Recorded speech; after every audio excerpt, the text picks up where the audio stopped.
Diário espiritual de uma mãe de família, preparado por Mayra Michel Philippon Op, Beata Maria Concepção Cabreira de Armida. Conchita. O mistério da Igreja. Eu fundei minha igreja sobre o amor. Perspectiva sintética inicial. A Igreja, sacramento universal de salvação, é a realização do desígnio salvífico do amor do Pai, que quis reunir todos os homens em seu Filho, em virtude de seu sacrifício consumado uma vez por todas. Cristo amou sua Igreja e entregou-se a si mesmo por ela, para nos dar seu Espírito. Na doutrina espiritual de Conchita, sobre a Igreja, há um desenvolvimento progressivo que culmina em sua mensagem de santidade sacerdotal para a renovação de todo o povo de Deus, através de um novo Pentecostes. Numa época em que a piedade era predominante, individualista, na qual não havia consciência ponderada da dimensão igreja, é admirável ver como Deus manifesta a Conchita este aspecto essencial e constitutivo do mistério eclesial, e que já desde o início de sua vida espiritual lhes abre horizontes sem limites. Tua missão será salvar almas.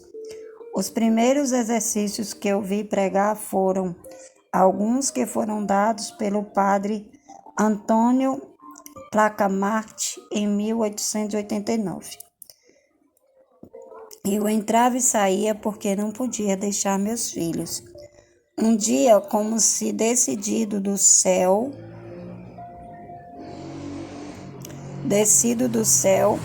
preparando-me com toda a minha alma para o que o Senhor me pediu, ouvi claramente no fundo da minha alma, sem poder duvidar: tua missão é salvar almas. Esta primeira palavra do Senhor nos dá a chave para compreender o significado da vida de Conchita. Será totalmente para a Igreja. Jesus, Salvador dos homens, salva-os. Há momentos decisivos que definitivamente transformarão uma vida. O cronograma que Conchita gravou em 14 de janeiro de 1894 orientou-a à salvação do mundo pela cruz. Contudo, a importância deste fato não reside num ato heróico que uma mulher realizou como sinal de seu amor a Cristo, mas no que Deus realizou nela, como resposta à mudança de seu amor, infundindo-lhe um novo amor, participação de seu próprio amor salvífico, que traz consigo o germen das obras da cruz. Uma força sobrenatural me derrubou sobre a terra, escreve, e esquecendo a alegria da qual estava possuída, pensava apenas na salvação dos homens. Minha alma ardia em zelo pela salvação das almas, e com um fogo que não era meu, repetia: Jesus, Salvador dos homens, salva-os. E não conseguia dizer mais nada. Carta 10, 1886. Toda a obra e a doutrina da cruz nascem desta experiência viva da realidade mais íntima e constitutiva do mistério da Igreja, a associação à redenção dos homens realizada por Cristo. Perspectiva sintética inicial. Conchita descobriu a Igreja através da cruz. Em diferentes ocasiões, o Senhor me deu a entender o relacionamento íntimo que a Igreja tem com a cruz, tanto que sem a cruz não haveria Igreja. Disse que na cruz nasceu a Igreja, vindo depois o Espírito Santo, para confirmar sua doutrina e dar-lhe vida. Diário, 28 de maio de 1898. A primeira revelação do mistério da Igreja é a da Igreja do Crucificado, e isto traz consigo o chamado a um compromisso. Sacrificar-te pela Igreja. O Senhor me disse várias vezes: minha Igreja é o que mais amo e a que mais me faz sofrer. Vivo verdadeiramente crucificado nela. Entendi que se referia aos seus maus sacerdotes e outros ministros que não buscam o interesse de Jesus Cristo, mas os seus próprios, com mil fraquezas e procedimentos culpáveis. Quero que tu sejas, disse-me hoje, vítima pela Igreja. Não sabes o que isso vale? Permita-te fazer, pois é um presente que te dou. As almas vítimas sacrificadas pela Igreja têm um prêmio especial. Diário 28 de maio de 1898.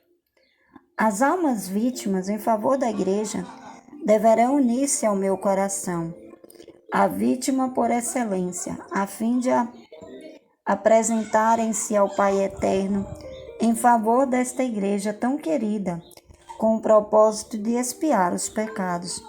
Minha Igreja é tão amada por mim que busco vítimas em união com o meu coração.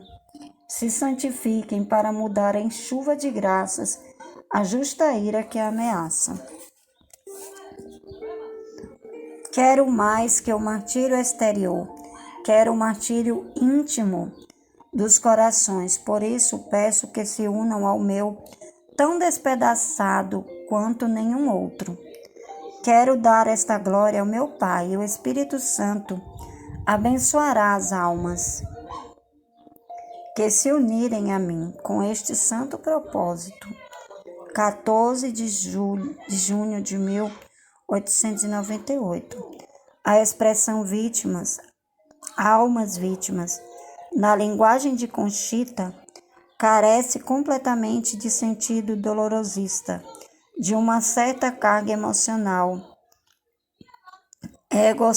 egocêntrica, que falsificaria seu conteúdo e até o reduziria a uma autêntica caricatura, a uma deformação psicológica do tipo narcisista.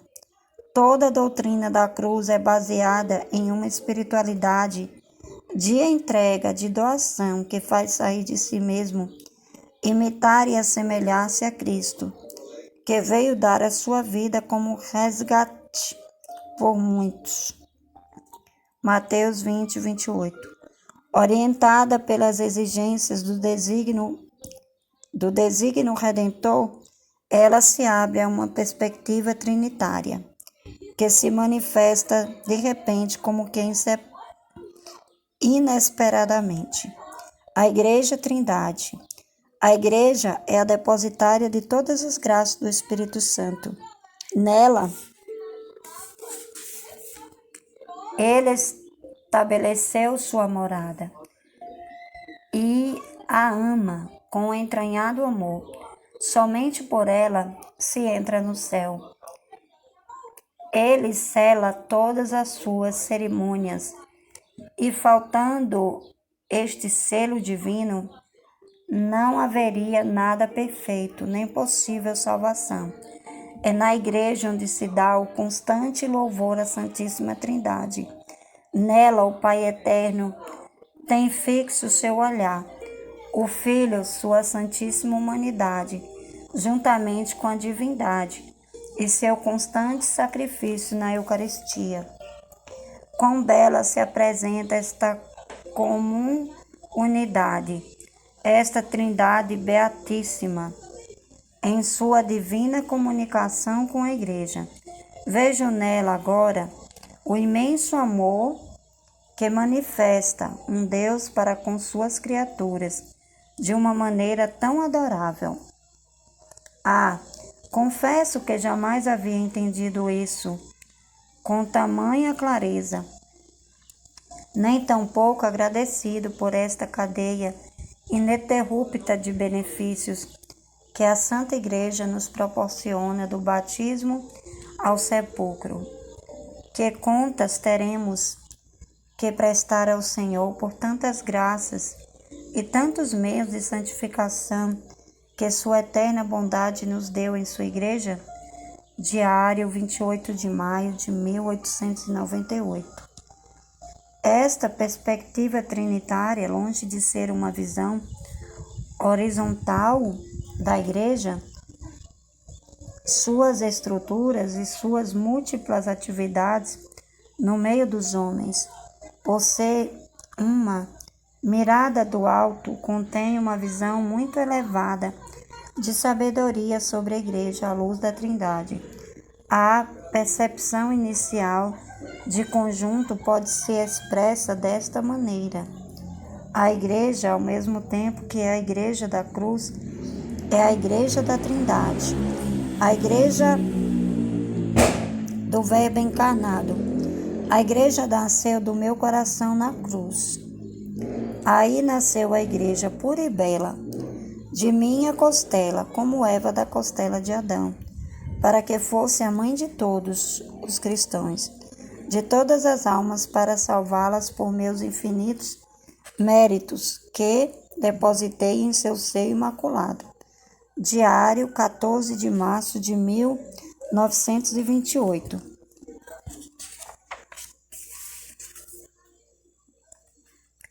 Este tema clássico e fundamental da eclesiologia é contemplado por Conchita a partir da ótica característica de sua própria graça.